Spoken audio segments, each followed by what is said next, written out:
बिस्मिल्लाहिर्रहमानिर्रहीम। अस्सलाम वालेकुम डियर स्टूडेंट्स। ये हमारा एवरीडे साइंस सीरीज़ का चौथा लेक्चर है। इसके अंदर हम डाइजेस्टिव सिस्टम को देखेंगे और इसके अलावा एक्सक्रीटरी सिस्टम को भी देखेंगे जो इसी के साथ लिंक हो जाता है। जब हम बात करते हैं डाइजेस्टिव सिस्टम की तो इसके कुछ पार्ट्स हैं जिनको डिस्कस करना ज़रूरी है, जिसके अंदर एसोफेगस है और then stomach, liver, large intestine, small intestine और पैंक्रियाज वगैरह।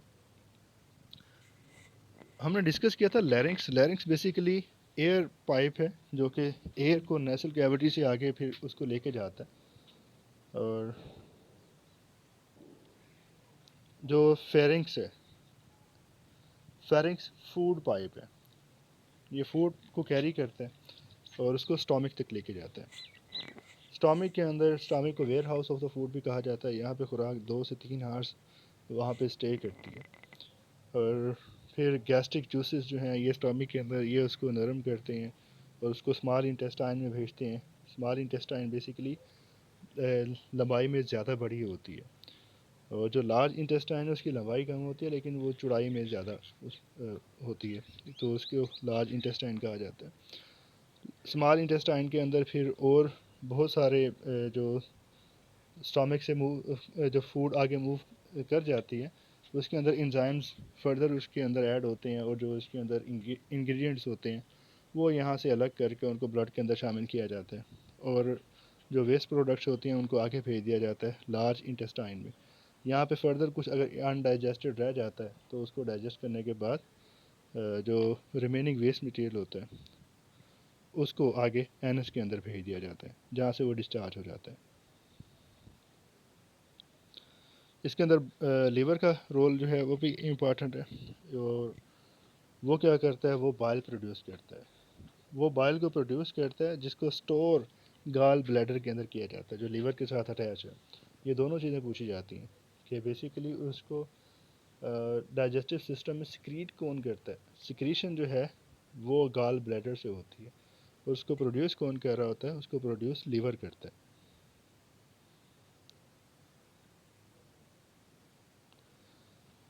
ये डाइजेस्टिव सिस्टम का डायग्राम है। आप डेफिनेटली मुंह से खाते हैं और यहाँ पर दांत हैं जो कि उसको क्रश करते हैं और सलाइवा जो है वो उसको नरम करता है। फिर वो फेरेंक्स में जाता है और फेरेंक्स से आगे एसोफेगस। लेरिंक्स और फेरिंक्स में आपने कंफ्यूज नहीं होना। एसोफेगस और फिर वहाँ से पहुँचता है स्टोमिक के अंदर। स्टोमिक से फिर वो जाता है स्मॉल इंटेस्टाइन में, स्मॉल इंटेस्टाइन से फिर लार्ज इंटेस्टाइन में और फाइनली एनस के अंदर। ये अगेन पूरा डायग्राम आपको नज़र आ रहा है यहाँ पर।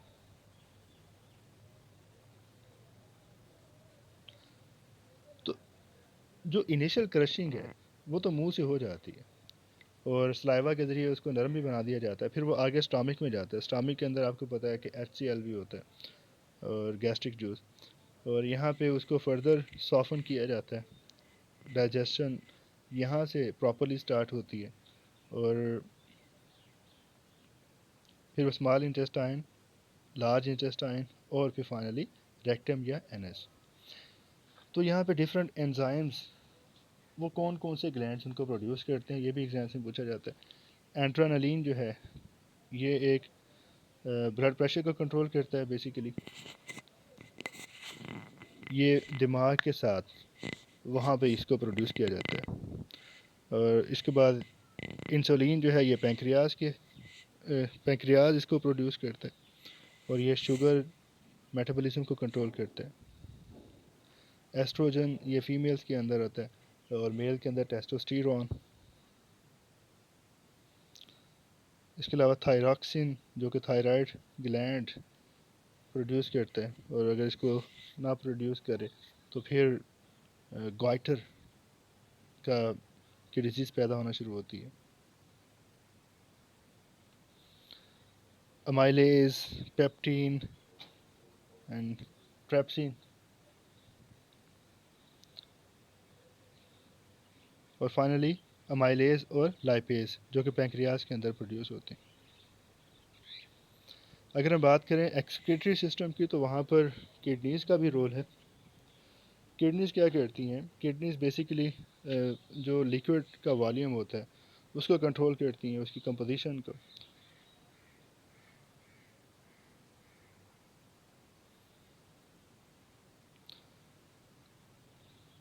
किडनीज़ आपके ब्लड के अंदर जो कि एक्स्ट्रा लिक्विड्स होते हैं, इसके अलावा कुछ ऐसी चीज़ें जो कि अननेसेसरी होती हैं, उनको प्योरीफाई करने के बाद उनको ब्लैडर में भेजता है, फिर यूरेट्रा के ज़रिए वो वहाँ से खारिज हो जाती है।